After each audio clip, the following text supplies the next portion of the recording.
50% 68 ಮಾಡ್ಬೋದು. ಆ 50% 68 18% ಎಕ್ಸಿದ್ರಿಂದ ಅದನ್ನು ಪ್ರಶ್ನೆ ಮಾಡಿ SV ಜೋಶಿ ಮತ್ತು ಇತರರು ಸುಪ್ರೀಂ ಕೋರ್ಟ್ ಅವರು ಹೋಗಿ ಸುಪ್ರೀಂ ಕೋರ್ಟ್ನಲ್ಲಿ ಒಂದು ಆದೇಶವನ್ನು ಪಡೆದರು. ಆ ಸುಪ್ರೀಂ ಕೋರ್ಟ್ನ ಆದೇಶ ಏನು ಅಂತ ಹೇಳಿದ್ರೆ, ಯಾವ ಕಾರಣಕ್ಕೂ ನೀವು 50% 68 ಹೋಗಕ್ಕೆ ಸಾಧ್ಯ ಇಲ್ಲ, ನೀವು 50ಕ್ಕೆ ಇದನ್ನು ನಿಗದಿ ಮಾಡ್ಕೋಬೇಕು ಅಂತ ಹೇಳಿ ಅಂದಿನ ಸರ್ಕಾರಕ್ಕೆ ನಿರ್ದೇಶನ ಕೊಟ್ಟ ಹಿನ್ನೆಲೆಯಲ್ಲಿ ಅದು ಮೀಸಲಾತಿ ಏನು ಹೆಚ್ಚಿಗೆ ಮಾಡಿದ್ರು ಅದು ಅಲ್ಲಿಗೆ ನಿಂತೋಯ್ತು. ಮತ್ತೆ ಸರ್ಕಾರ ಮರು ಆದೇಶವನ್ನು ಮಾಡಿ 50%ಕ್ಕೆ ಮಿತಿಗೊಳಿಸಿತು.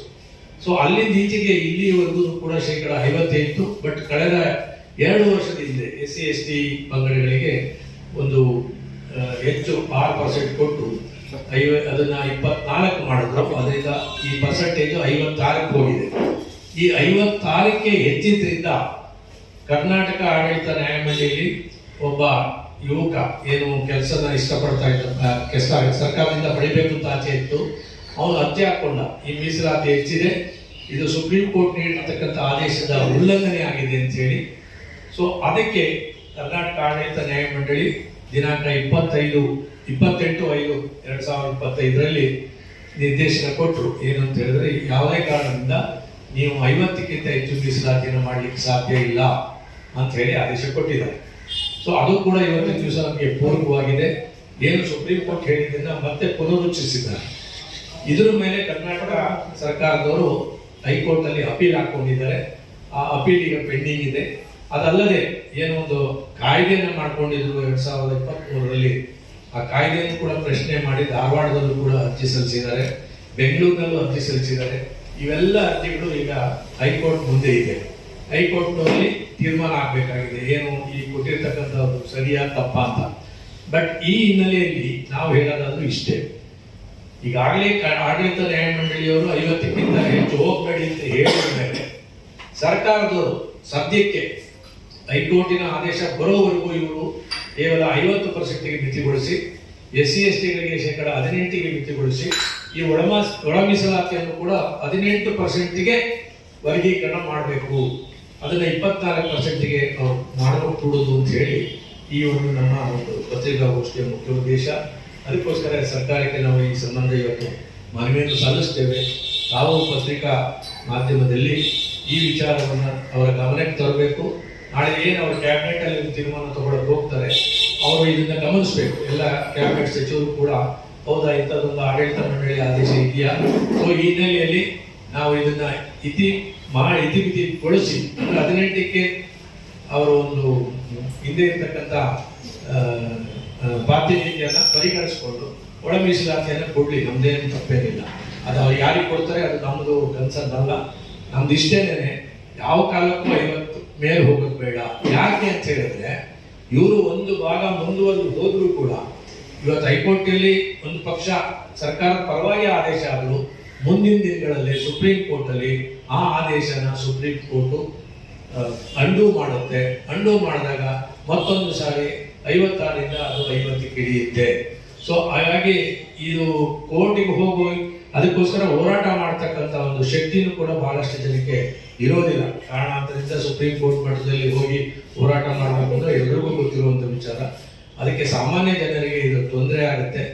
ಏನು ಒಂದು ಪ್ರತಿಭೆಗಳಿಗೂ ಕೂಡ ಒಂದು ಅವಕಾಶಗಳು ಇರಲಿ ಅನ್ನೋ ಒಂದು ಕಾರಣದಿಂದ ಮತ್ತೆ ಈ ಮೀಸಲಾತಿಯನ್ನು 50ಕ್ಕೆ ಮಿತಿಗೊಳಿಸೋದ್ರಿಂದ ಮತ್ತೆ 18 ವರ್ಗಕ್ಕೆ ಏನು ಇದೆ ಅಷ್ಟಕ್ಕೆ ಒಳ ಮೀಸಲಾತಿಯನ್ನು ಮಾಡ್ಕೊಳ್ಳೋದಕ್ಕೆ ನಮ್ದೇನು ವಿರೋಧ ಇಲ್ಲ.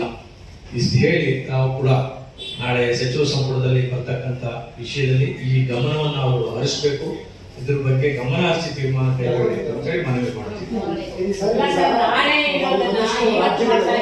ಒಂದಷ್ಟು ರಾಜ್ಯಗಳು ಉದಾಹರಣೆಗೆ ತಮಿಳುನಾಡು ಈ ಮೀಸಲಾತಿ ಮಿತಿಯನ್ನ 50%ಗಿಂತ ಹೆಚ್ಚಿಗೆ ಏರಿಸಿಲ್ಲ. ಈಗಲೂ ಚಾಲ್ತಿನಲ್ಲಿದೆ. ತಮಿಳುನಾಡು ಸೇರಿದಂತೆ ಭಾರತದ ಕೆಲವು ರಾಜ್ಯಗಳು ಇದಕ್ಕೆ ನೀಡ್ತಿಲ್ಲ. ಮೀಸಲಾತಿ ಯಾವ್ಯಾವ ರಾಜ್ಯದಲ್ಲಿ ಹಲವಾರು ರಾಜ್ಯಗಳು ಪ್ರಯತ್ನ ಮಾಡೋದು ಹೆಚ್ಚಿಗೆ ಮಾಡೋದಕ್ಕೆ, ಆ ಎಲ್ಲ ಪ್ರಯತ್ನಗಳನ್ನ ಸುಪ್ರೀಂ ಕೋರ್ಟ್ ತಳ್ಳಿ ಹಾಕಿದೆ. ತಮಿಳುನಾಡಿನಲ್ಲಿ ತಾವು ಹೇಳಿದ್ದು ಸತ್ಯ.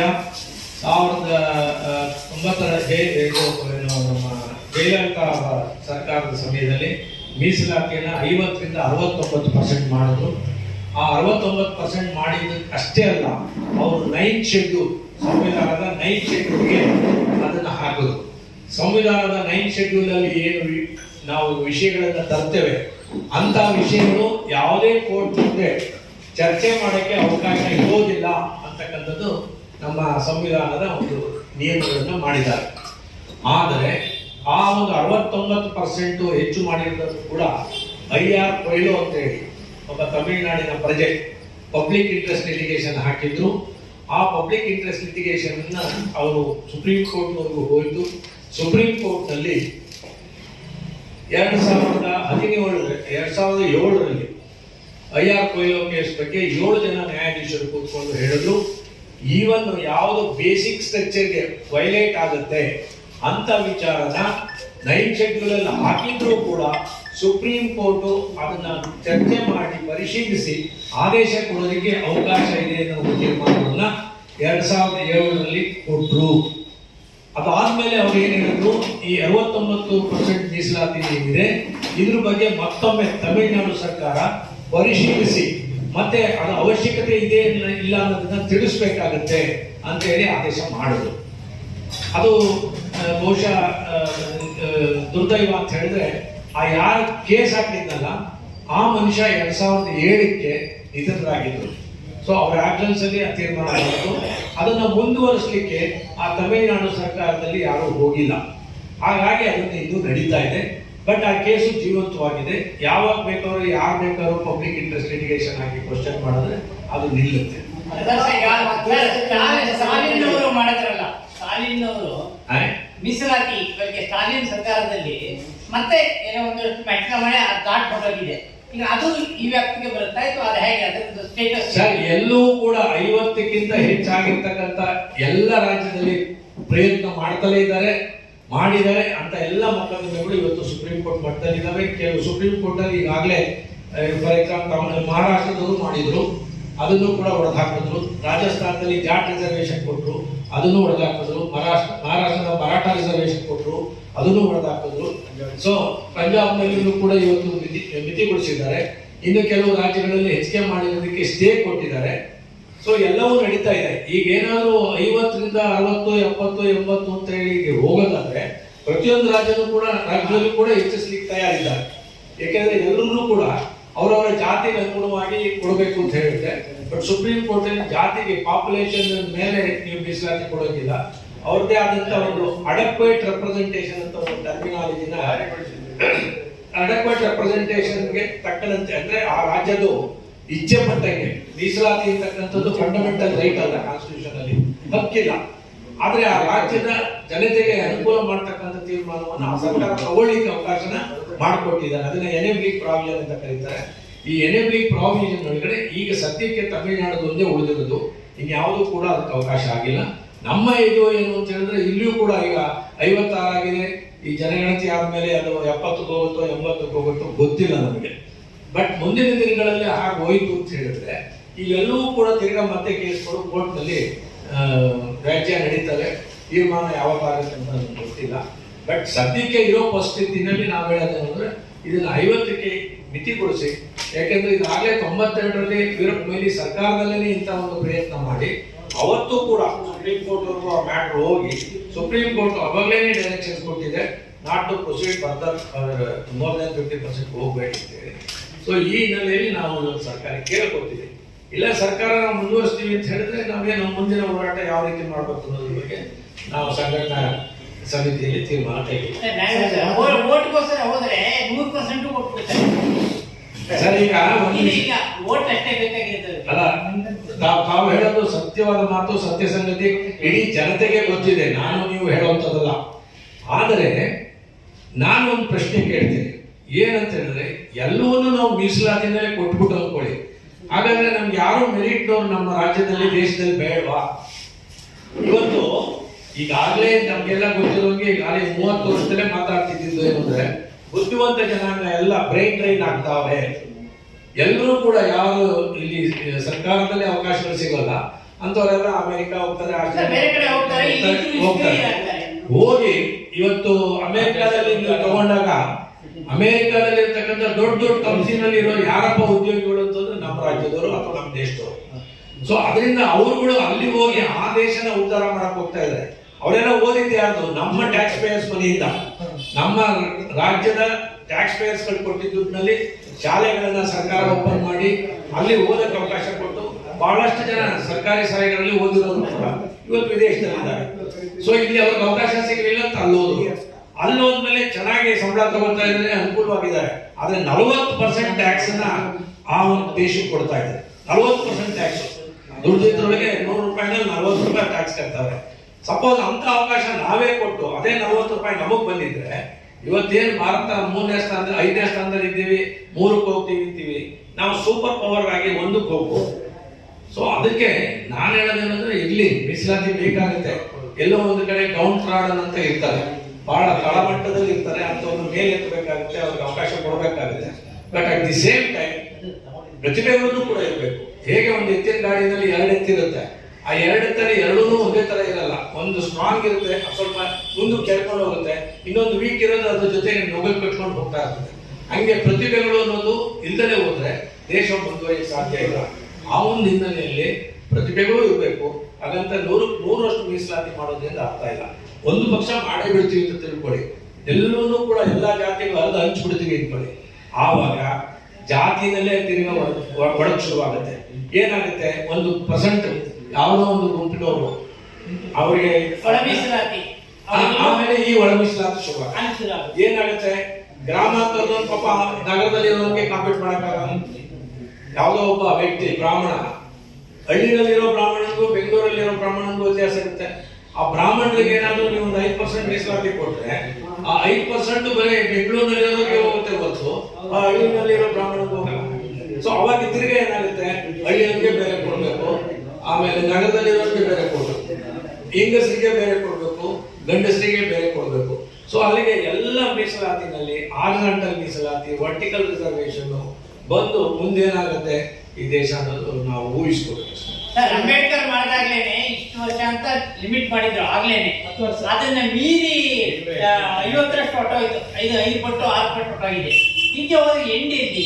ಸರ್, ಈಗ ಅದಕ್ಕೆ ನನ್ನ ವೈಯಕ್ತಿಕ ಉತ್ತರ, ಅವರೇನೋ ಹೇಳಿದ್ರು, ನಾನು 10 ವರ್ಷಕ್ಕೆ ಅಂತ ಹೇಳಿದ್ರು ನಿಜ. ಅದನ್ನ ಇವತ್ತು 70 ವರ್ಷ ಮೀರಿದ್ದಾರೆ. 2020ಕ್ಕೆ ಮುಗಿಬೇಕಾಗಿತ್ತು, ಮತ್ತೆ ಎಕ್ಸ್ಟೆನ್ಷನ್ ಕೊಟ್ಟಿದ್ದಾರೆ, ಹಲವಾರು ತಿದ್ದುಪಡಿಗಳು ಮಾಡ್ಕೊಂಡು ಬಂದಿದ್ದಾರೆ. ಬಟ್ ಎಲ್ಲೋ ಒಂದು ಕಡೆ ಸುಪ್ರೀಂ ಕೋರ್ಟ್ ಅಲ್ಲಿ 100 ಮೊಕದ್ದಮೆಗಳಲ್ಲಿ ತೀರ್ಮಾನ ಆಗಿದೆ. ಏನಂದ್ರೆ ಮೀಸಲಾತಿನ ಮುಂದುವರಿಸಬೇಕು ಅಂದ್ರೆ ನೀವು ಜನಗಣತಿ ಮಾಡಿ ಎಷ್ಟು ಜನ ಆ ವರ್ಗದಲ್ಲಿ ಮುಂದುವರೆದಿದ್ದಾರೆ, ಆರ್ಥಿಕವಾಗಿ, ಶೈಕ್ಷಣಿಕವಾಗಿ, ಸಾಮಾಜಿಕವಾಗಿ ಮುಂದುವರೆದಿದ್ದಾರೆ, ಅದನ್ನ ಜನಗಣತಿ ಮಾಡಿ.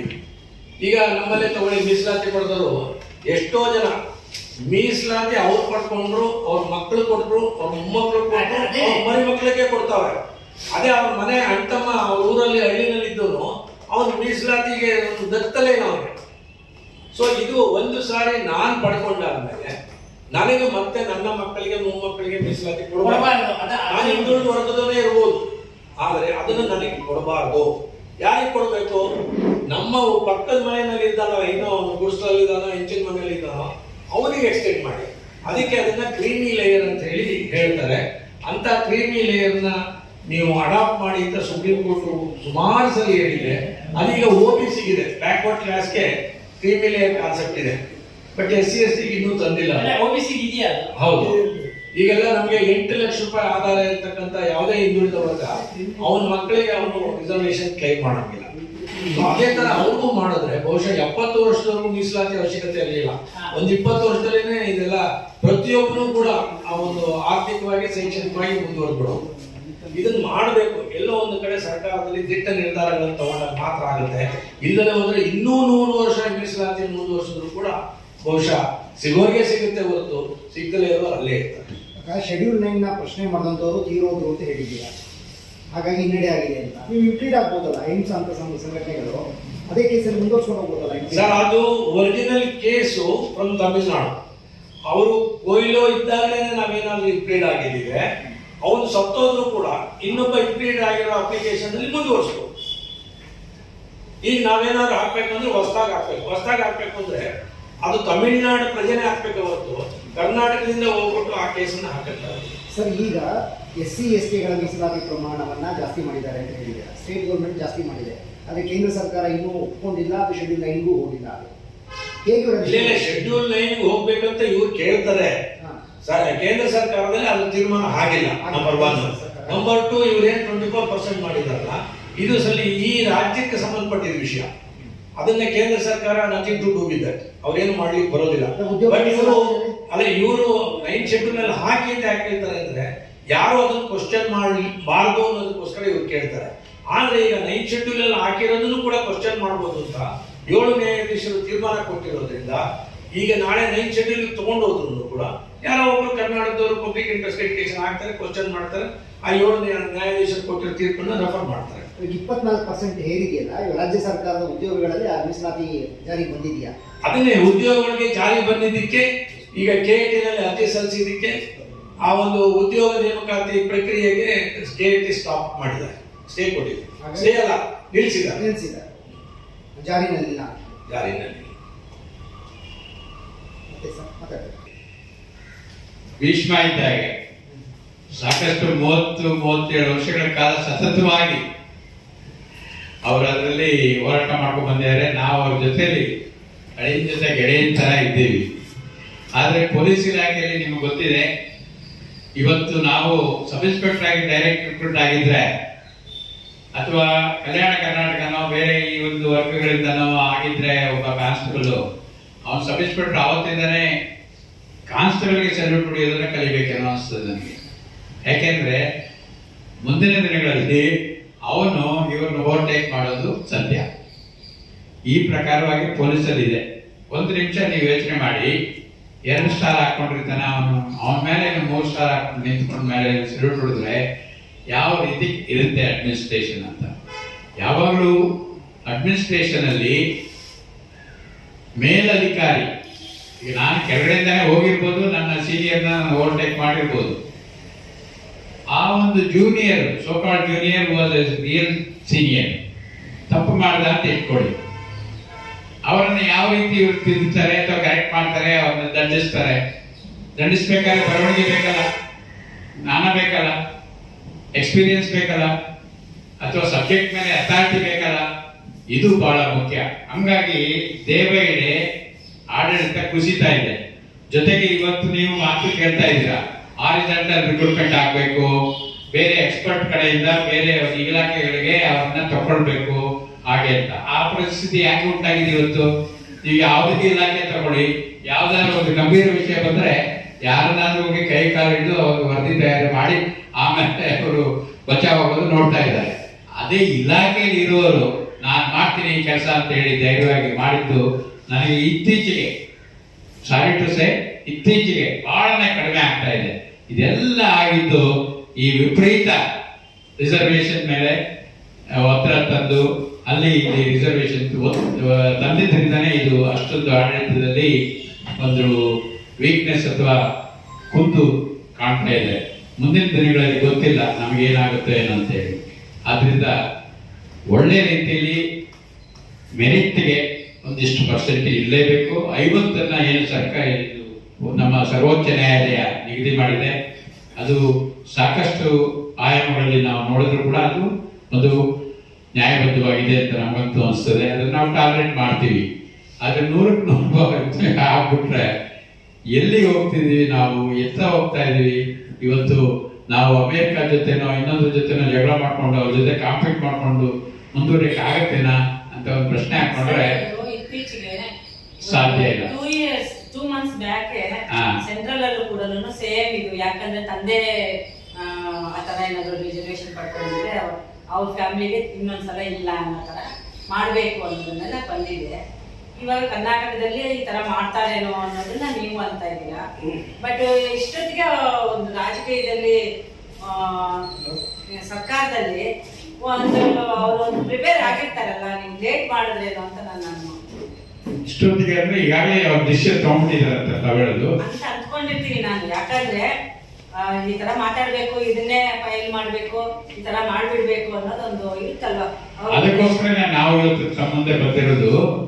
ಅವರು ತಗೊಂಡು ಸೈನ್ ಹಾಕೋ ಮುಂಚೆ ಯೋಚನೆ ಮಾಡಿ, ನೀವು ಅದನ್ನ ಸ್ವಲ್ಪ ಸಾರ್ವಜನಿಕರ ಒಂದು ಹಿತಾಸಕ್ತಿಯಿಂದ ಮತ್ತೆ ಮುಂದಿನ ಮಕ್ಕಳ ಭವಿಷ್ಯದಿಂದ ಮತ್ತು ಸಮಾಜದ ಒಂದು ಹಿತಕ್ಕಾಗಿ ಹೈಲೈಟ್ ಮಾಡಿ ಇದನ್ನ ಅವರಿಗೆ ಎಚ್ಚರಿಸಬೇಕು, ಅದನ್ನ ತಡಿಬೇಕು ಅಂತ ನಮ್ಮ ಮನವಿ.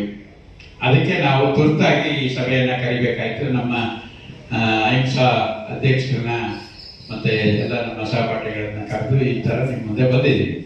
ಇದನ್ನ ತಾವು ಮಾತು ಬಹಳ ಒತ್ತು ಕೊಟ್ಟು ಮಾತು ಮತ್ತೆ ಮುಂದಿನ ಭವಿಷ್ಯಕ್ಕಾಗಿ ನಾವೇನು ನಮಗೋಸ್ಕರ ಇಲ್ಲ, ನಾವೆಲ್ಲ ರಿಟೈರ್ಡ್ ಆಗಿದ್ದೀವಿ, ನಮಗೋಸ್ಕರ ನಮ್ಗೆ ಏನ್ ಬೇಕಾಗಿಲ್ಲ. ನಮ್ಮ ಮಕ್ಕಳು ಕೂಡ ನಾನು ಕೇಳ್ತಾ ಇಲ್ಲ, ಅವರೆಲ್ಲ ಹೊರಗಡೆ ದೇಶದಲ್ಲಿ ಇದ್ದಾರೆ ಮತ್ತೆ ಸೆಟ್ಲ್ ಆಗಿದ್ದಾರೆ.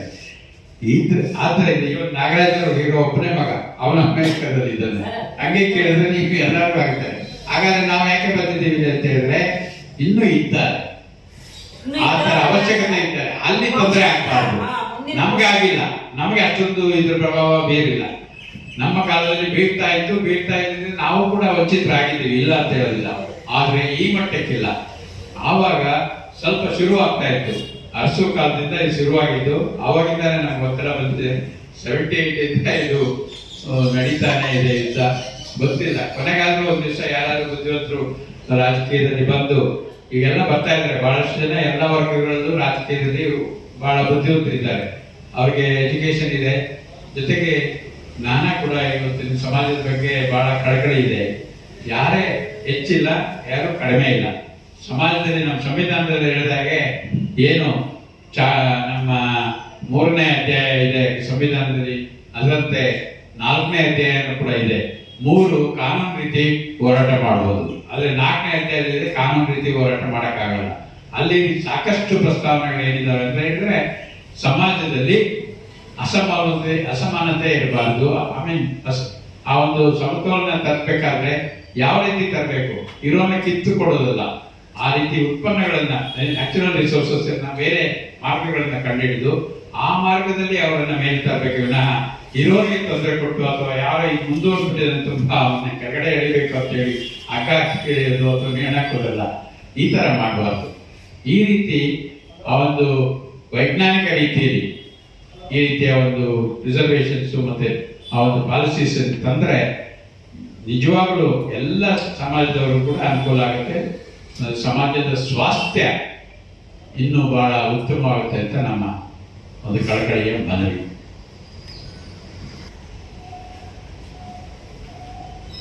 A recent survey had found that Indians have too much talent, but problem is the caste-based reservation in India. Deserving students do not get the actual position, and most of them leave India. And all countries happily welcome the talents from India. Just once put an end to reservation.